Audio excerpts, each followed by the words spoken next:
তো বন্ধুরা, তোমরাও কি আমার মতন বাড়িতে কেক বানাতে চাও? তাহলে এই ভিডিওটা দেখে তোমরা শিখে নাও আমি কি করে বাড়িতে কেক বানিয়েছি। তো সবার প্রথমে যে উপকরণগুলো লাগবে সেগুলো আগে নিয়ে নিয়েছি। এখানে আমি 5 প্যাকেট মেরি বিস্কুট নিয়েছি। আপনারা যে যেমন বিস্কুট খেতে পছন্দ করুন সে তেমন বিস্কুট নিতে পারেন। 5 প্যাকেট বিস্কুটে 10 টাকা দামের একটা লিকুইড ভাগরতি দুধ নিয়েছি, একটা ইনো আর একটা চকলেটের বলতে এটা ডেকোরেশন করার জন্য চকলেটটা নিয়েছি। তোমরা যে যেভাবে ডেকোরেশন করতে পারো। সবার প্রথমে একটা বাটিতে আমি 5 প্যাকেট বিস্কুট নিয়ে নিয়েছি।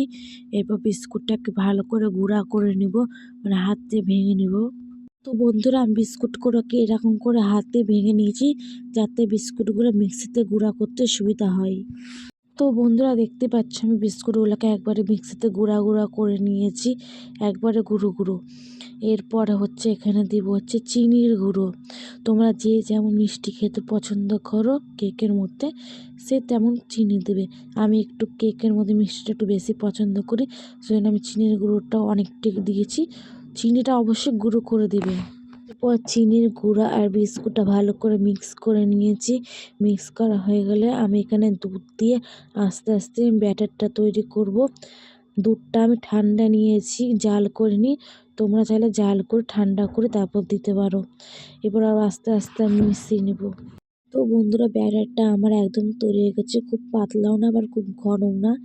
এরপর আমি দিয়ে দেবো ব্যাটারটার মধ্যে কাজু কিশমিশ, টুটি ফুটি আর খেজুরের কটা লম্বা কেটে রেখেছিলাম, ওগুলো অল্প করে দিয়ে ভালো করে নেড়ে চেড়ে নেবো। ব্যাটারটা তৈরি হয়ে গেছে। এরপর আমি একটা ইনো দিয়ে দেবো।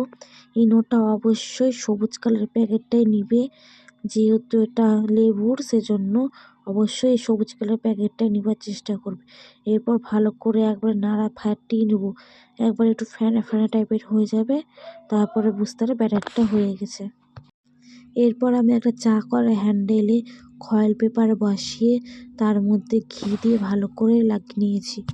এরপর ব্যাটারটা ওই ফয়েল পেপারের হ্যান্ডেলে ভালো করে ঢেলে দেব, সবটি ঢেলে দেব। আর ওভেনে একটা কড়াই বসিয়েছি, কড়াইয়ের উপর কিছুটা নুন দিয়ে ভালো করে গরম করতে দিয়ে দিয়েছি লো ফ্লেমে। কিছুটা কড়াই গরম হয়ে গিয়েছিলো, তারপর আমি কড়াইয়ের উপরে ওই চায়ের হ্যান্ডেলটা বসিয়ে দিয়েছি। এরপর ঢেকে দিব 40 মিনিট পর্যন্ত।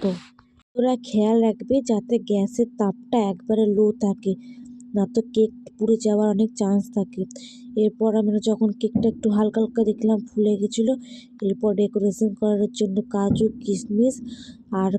কিশমিশ টুটি ফুটি দিয়ে ভালো করে সাজিয়ে নিলাম। তো বন্ধুরা, দেখতে পাচ্ছ কেকটা কত লোভনীয় হয়েছে, দেখে আমার পুরো জিভে জল চলে আসে। তো তোমরাও বাড়িতে আমার মতন করে বাড়িতে বানিয়ে নিতে পারো। 40 মিনিট পর ফিরে আসছি। তো বন্ধুরা, 40 মিনিট হয়ে গেল। এরপর ঢাকনাটা সরিয়ে দেখলাম আমার কেক পুরো হয়ে গেছে। কেমন হয়েছে অবশ্যই কমেন্ট করে জানাবে। আর একবার প্লিজ আমার এই রেসিপিটা ট্রাই করে দেখবে বাড়িতে। তো বন্ধুরা, আমার কেকের রেসিপিটা যদি তোমাদের ভালো লাগে তাহলে অবশ্যই একটা শেয়ার করে দিবে, আর বাড়িতে অবশ্যই ট্রাই করে দেখবে। কেকটা সত্যি দারুণ খেতে।